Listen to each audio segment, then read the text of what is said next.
সিরিজের তৃতীয় ম্যাচে আফগানিস্তানকে উড়িয়ে দিয়েছে বাংলাদেশ।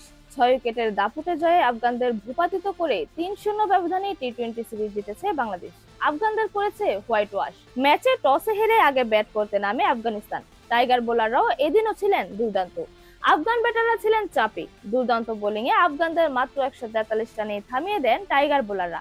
জবাব দিতে নেমে সাবলীল ব্যাটিংয়ে এগিয়েছে বাংলাদেশ। এদিন দলের জয়ের নায়ক হয়েছেন এশিয়া কাপের দুর্দান্ত ফর্মে থাকা সাইফ হাসান।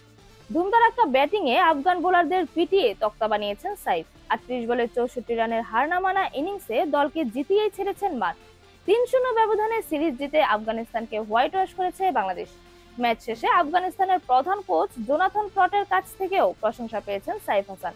সংবাদ সম্মেলনে ট্রট বলেছেন, প্রথমে বলবো সে অনেক ভালো খেলেছে, একটা বল গাছেও মেরেছে মনে হয়, দারুণ ক্লিন হিটিং, ফলে বাংলাদেশকে পুরো কৃতিত্ব দিতে হবে। বাংলাদেশকে নিয়ে ট্রট আরো বলেছেন, বাংলাদেশ অনেক ভালো খেলেছে, প্রতিপক্ষকে আপনার কৃতিত্ব দিতেই হবে।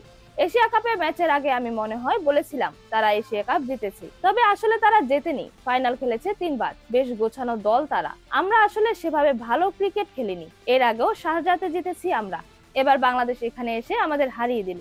3-0 ব্যবধানে টি-20 সিরিজ জিতেছে বাংলাদেশ। 3 ম্যাচের ওয়ানডে সিরিজের প্রথম ম্যাচ আগামী 8ই অক্টোবর। এরকমই নতুন নতুন খেলার আপডেট পেতে অবশ্যই চ্যানেলটি সাবস্ক্রাইব করে রাখুন। ধন্যবাদ। লেভাজ নিউজ।